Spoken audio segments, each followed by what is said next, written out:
નમસ્કાર મિત્રો, આપણે આજના લેક્ચરની અંદર વાત કરીશું આવર્તની અંદર ઇલેક્ટ્રોન રચના. હવે આપણે અગાઉના લેક્ચરની અંદર જોયું હતું કે મેન્ડેલિફના આધુનિક આવર્ત કોષ્ટકની અંદર કે મેન્ડેલિફના આધુનિક આવર્ત કોષ્ટકને આપણે 1 થી 18 સમૂહ અને 1 થી 7 આવર્ત અથવા તો હરોળની અંદર વિભાજન કરવામાં આવે છે. હવે આપણે જોઈએ કે આવર્તની અંદર ઇલેક્ટ્રોન રચના કે આવર્ત કોષ્ટકને 1 થી 7 આવર્તની અંદર વિભાજિત કરવામાં આવે છે. હવે એની અંદર આપણે જોઈએ કે મેન્ડેલિફના આવર્ત કોષ્ટકની અંદર કેટલા આવર્ત રહેલા છે તો કે 1 થી 7.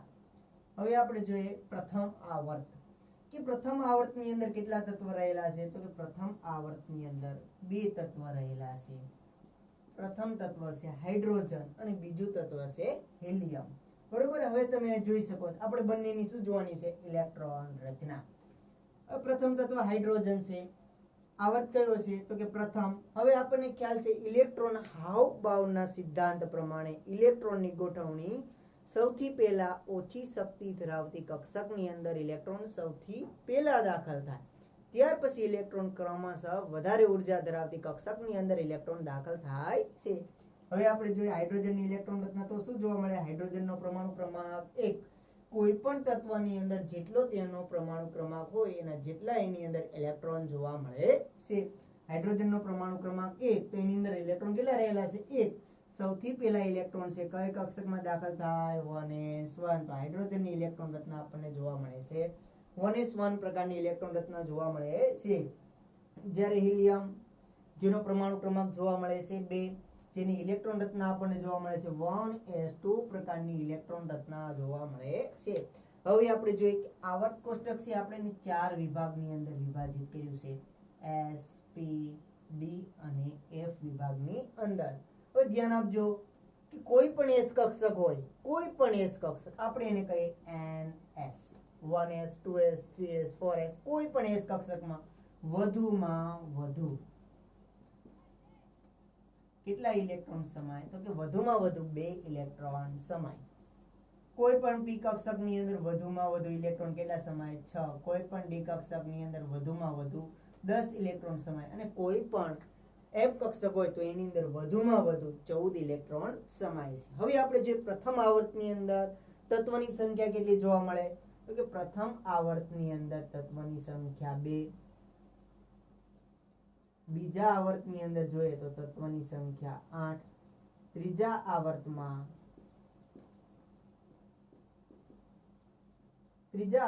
અંદર તત્વની સંખ્યા 8. ચોથા આવર્તની અંદર તત્વની સંખ્યા જોવા મળે છે 18. પાંચમા આવર્તની અંદર તત્વની સંખ્યા 18. છઠ્ઠા આવર્તની અંદર 32 અને આવર્ત નંબર 7 ની અંદર તત્વની સંખ્યા આપણને જોવા મળે છે 32.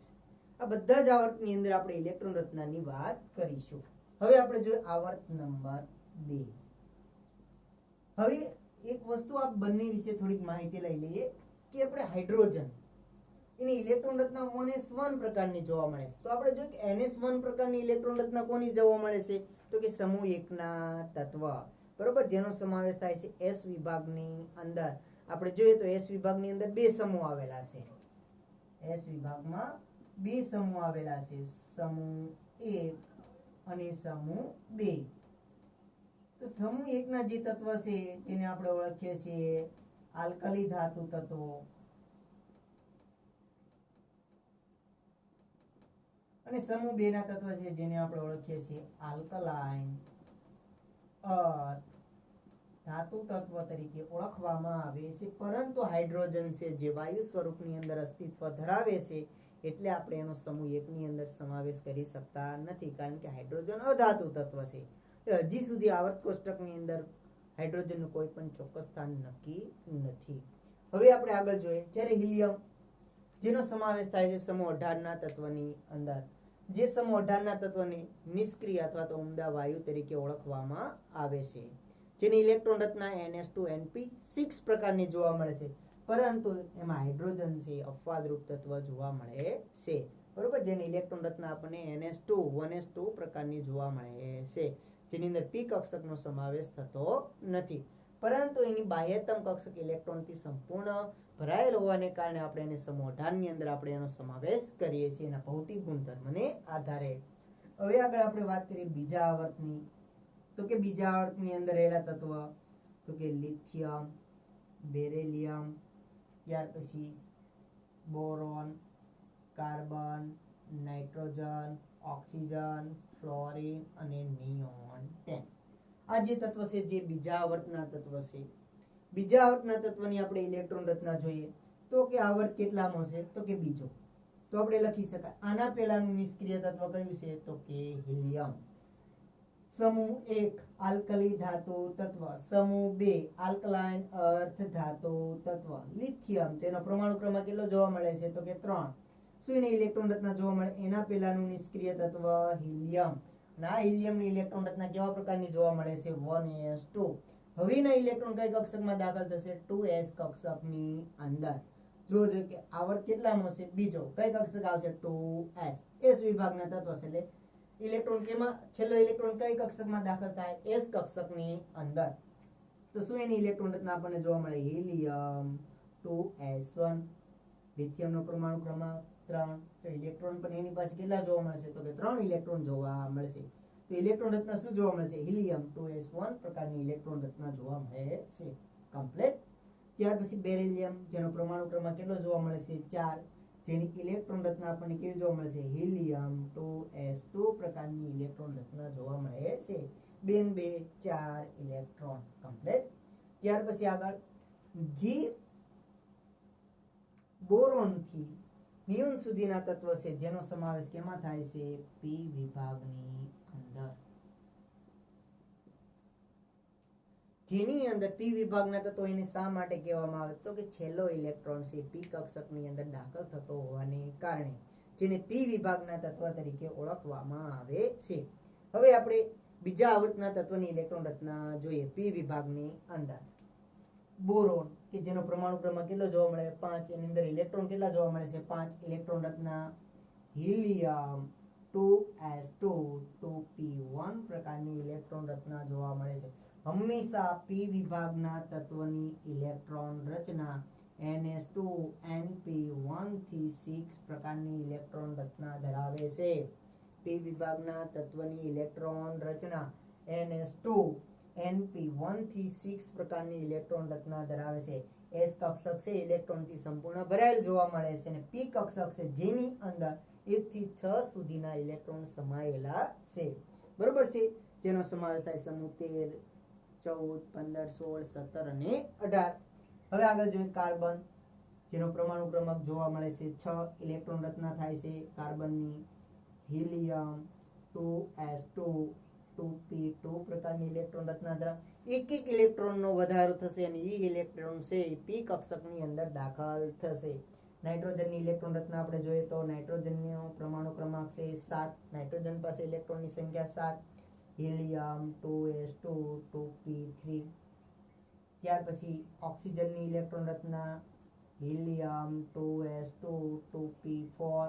ઓક્સિજનનો પરમાણુ ક્રમાંક 8. ઓક્સિજન પાસે કેટલા ઇલેક્ટ્રોન છે? 8. આપણે ગણતરી કરવી હોય તો પણ જોઈ શકાય. હિલિયમના 2 2s ના 2 2 2 4 4 ને 4 8. ત્યાર પછી ફ્લોરિન પરમાણુ ક્રમાંક જોવા મળે છે 9. જેની ઇલેક્ટ્રોન રચના છે આપણી પાસે હિલિયમ 2s2 2p5. ત્યાર પછી નિયોન જેનો પરમાણુ ક્રમાંક જોવા મળે છે 10. જેની ઇલેક્ટ્રોન રચના જોવા મળે છે હિલિયમ 2s2 2p6 પ્રકારની ઇલેક્ટ્રોન રચના જોવા મળે છે.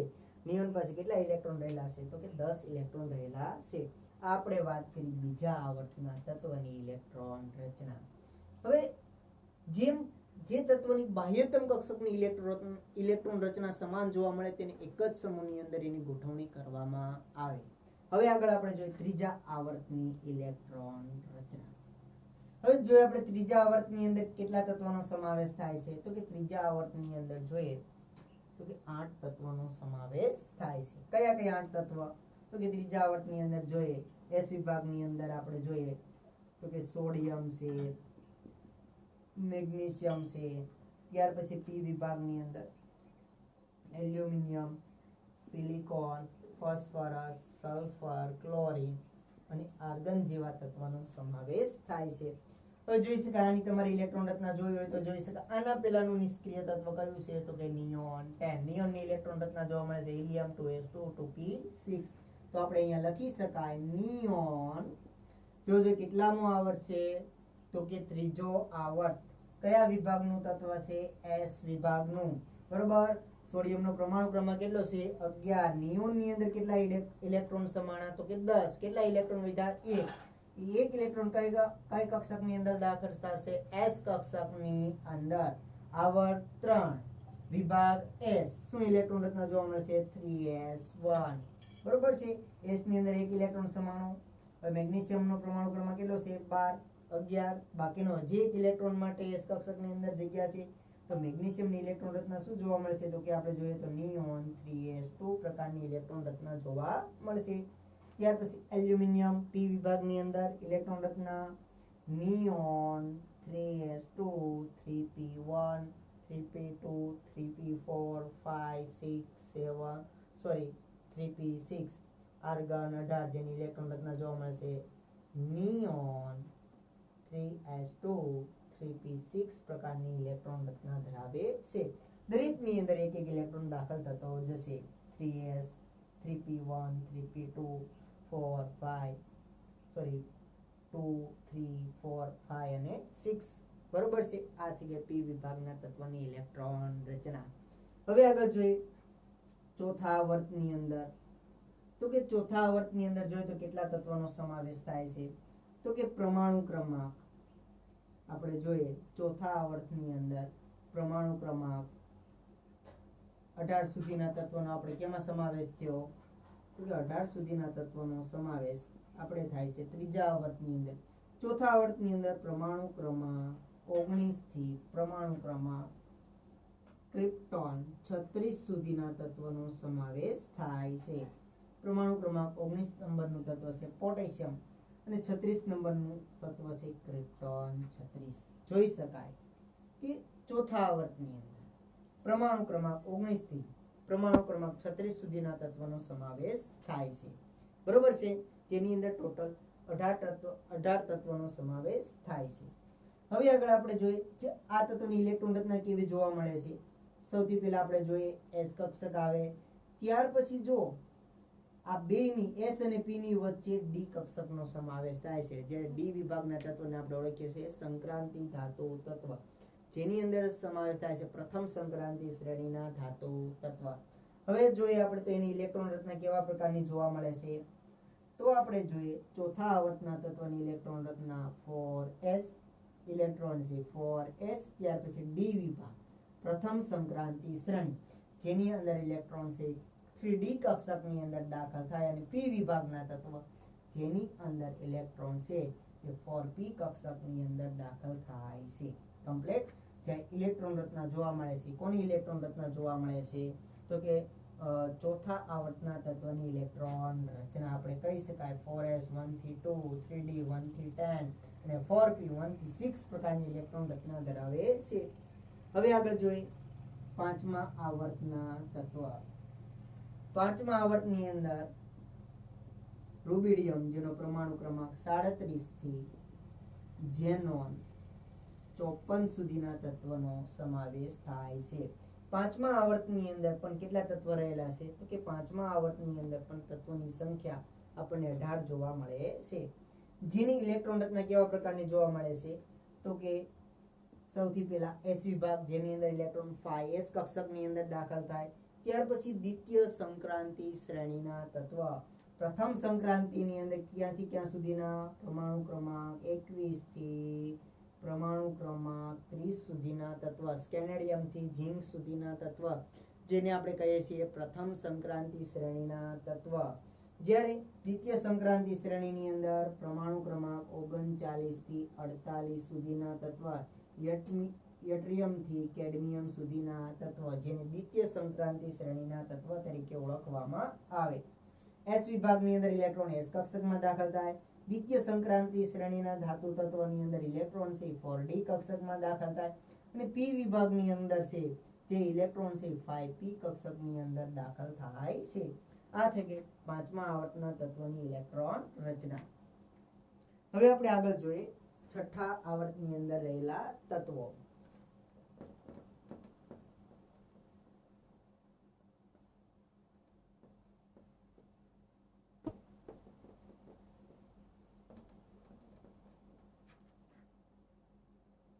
હવે આપણે જોઈએ આવર્ત નંબર 6 ની અંદર છઠ્ઠો આવર્ત, જેની અંદર સમાવેશ થાય છે પરમાણુ ક્રમાંક 55 સીઝિયમ, જેનો પરમાણુ ક્રમાંક 55, ત્યાર પછી રેડોન 86 સુધીના તત્વનો સમાવેશ થાય છે. ટોટલ એની અંદર ગણીએ તો 32 જેટલા તત્વનો સમાવેશ થાય છે. સૌથી પહેલા આપણે જોઈએ કે ઇલેક્ટ્રોન છે એસ કક્ષકમાં દાખલ થાય. કઈ એસ કક્ષક હશે તો આપણે ઇલેક્ટ્રોન રચનામાં જોઈએ તો કે 6s. ત્યાર પછી 57 થી જે તત્વ છે 58 થી 71 સુધીના તત્વ, જેનો સમાવેશ થાય છે એફ વિભાગની અંદર. એફ વિભાગની અંદર કઈ શ્રેણીમાં તો કે લેન્થેનોઇડ શ્રેણીની અંદર. કારણ કે આપણે ખ્યાલ છે કે એફ વિભાગની અંદર એફ વિભાગના તત્વોને આંતર સંક્રાંતિ શ્રેણીના ધાતુ તત્વ તરીકે ઓળખીએ છીએ, અને જેની અંદર બે શ્રેણી આવેલી છે. એક છે લેન્થેનોઇડ શ્રેણી અને બીજી છે એક્ટિનોઇડ શ્રેણી. આ લેન્થેનોઇડ શ્રેણીની અંદર કેટલા તત્વોનો સમાવેશ થાય છે? 58 થી 71 સુધીના તત્વનો સમાવેશ થાય છે, અને જેની અંદર ઇલેક્ટ્રોન છે 4f કક્ષકની અંદર દાખલ થાય. ઇલેક્ટ્રોન કઈ કક્ષકમાં દાખલ થાય છે? 4f. ત્યાર પછી પરમાણુ ક્રમાંક 72 થી 80 સુધીના તત્વો, જે તૃતીય સંક્રાંતિ શ્રેણીના ધાતુ તત્વ છે. તૃતીય સંક્રાંતિ શ્રેણીના ધાતુ તત્વ કઈ કક્ષકની અંદર સમાય? ડી વિભાગની અંદર. તૃતીય સંક્રાંતિ શ્રેણીના ધાતુ તત્વ, તો એની અંદર ઇલેક્ટ્રોન કઈ કક્ષકમાં દાખલ થાય? 5d કક્ષકની અંદર. અને લાસ્ટની અંદર પરમાણુ ક્રમાંક 81 થી પરમાણુ ક્રમાંક 86 સુધીના તત્વ છે પી વિભાગમાં સમાવેશ થાય છે, તો જેની અંદર ઇલેક્ટ્રોન છે 6p કક્ષકની અંદર દાખલ થાય છે. 6s ની ઇલેક્ટ્રોન રચના 1 થી 2, 4f ની ઇલેક્ટ્રોન રચના 1 થી 14, 5d ની 1 થી 10 અને 6p ની ઇલેક્ટ્રોન રચના 1 થી 6 પ્રકારની જોવા મળે છે. કમ્પ્લીટ. s ની અંદર 1 થી 2 ઇલેક્ટ્રોન સમાય, 4f ની અંદર 1 થી 14 સુધીના ઇલેક્ટ્રોન સમાય, d ની અંદર 1 થી 10 સુધીના અને p ની અંદર 1 થી 6 સુધીના ઇલેક્ટ્રોન સમાય છે. એ ટોટલ છઠ્ઠા આવર્તની અંદર તત્વોની સંખ્યા કેટલી જોવા મળે છે? 32 તત્વોની સંખ્યા આપણને જોવા મળે છે. હવે આગળ આપણે જોઈએ છેલ્લો આવર્ત, આવર્ત નંબર 7, જેની અંદર આપણે જોઈએ પરમાણુ ક્રમાંક 87 ફ્રાન્સિયમ થી 108 સુધીના તત્વો, ઓગાનાસન સુધીના તત્વનો સમાવેશ થાય છે. બરોબર છે. આ જે તત્વ છે સમૂહ આવર્ત 7 ની અંદર, તો એની અંદર પણ 32 તત્વોનો સમાવેશ થાય છે. હવે આપણે જોઈએ કે 7મા આવર્તની અંદર ખાસ કરીને જોઈએ તો કે એસ વિભાગની અંદર બે તત્વ રહેલા છે, ફ્રાન્સિયમ અને રેડિયમ. ત્યાર પછીના જે તત્વ છે જેનો સમાવેશ થાય છે એફ વિભાગની અંદર, ત્યાર પછી ડી કક્ષકનો સમાવેશ થાય છે, અને ત્યાર પછી પી વિભાગના તત્વનો સમાવેશ થાય છે. તો આપણે હવે એની ઇલેક્ટ્રોન રચના જોઈએ. એસ વિભાગની અંદર ઇલેક્ટ્રોન છે એ 7s કક્ષકની અંદર દાખલ થાય. ત્યાર પછી આની અંદર પરમાણુ ક્રમાંક 89 થી 103 સુધીના તત્વ, જેને એક્ટિનોઇડ શ્રેણીના તત્વ તરીકે ઓળખવામાં આવે છે, જેનો સમાવેશ કેમાં થાય છે તો કે એફ વિભાગની અંદર. કઈ શ્રેણીના તત્વો? એક્ટિનોઇડ શ્રેણીના તત્વ, જેની અંદર ઇલેક્ટ્રોન છે 5f કક્ષકની અંદર દાખલ થાય છે. ત્યાર પછી પરમાણુ ક્રમાંક 104 થી 112 સુધીના જે તત્વ છે જેનો સમાવેશ ડી વિભાગની અંદર થાય છે, અને જેને ચતુર્થ સંક્રાંતિ શ્રેણીના ધાતુ તત્વ તરીકે ઓળખવામાં આવે છે. આ ચતુર્થ સંક્રાંતિ શ્રેણીની અંદર ઇલેક્ટ્રોન છે એ 6d કક્ષકની અંદર દાખલ થાય, એટલે એની ઇલેક્ટ્રોન રચના ની અંદર ઇલેક્ટ્રોન છે 6d કક્ષકની અંદર દાખલ થાય, અને લાસ્ટની અંદર પરમાણુ ક્રમાંક 113 થી 118 સુધીના તત્વ છે જે પી વિભાગની અંદર એનો સમાવેશ થાય છે, અને જેની અંદર ઇલેક્ટ્રોન છે તે 7p કક્ષકની અંદર દાખલ થાય, એટલે તેની ઇલેક્ટ્રોન રચના છે 7p પ્રકારની જોવા મળે છે. હવે આપણને ખબર છે કોઈ પણ s કક્ષકની અંદર ઇલેક્ટ્રોન વધુમાં વધુ 2 કોઈ પણ એક કક્ષકની અંદર ઇલેક્ટ્રોન વધુમાં વધુ 14 અને ડી ની અંદર 10 અને પી ની અંદર 6 ઇલેક્ટ્રોન સમાય છે. તો આપણે વાત કરી આવર્તની અંદર ઇલેક્ટ્રોન રચનાની આપણે વાત કરી આજના લેક્ચરની અંદર આપણે આટલું જોઈશું. બાકીનું આપણે જોઈશું સમૂહની અંદર ઇલેક્ટ્રોન રચના નેક્સ્ટ લેક્ચરની અંદર જોઈશું. Thank you.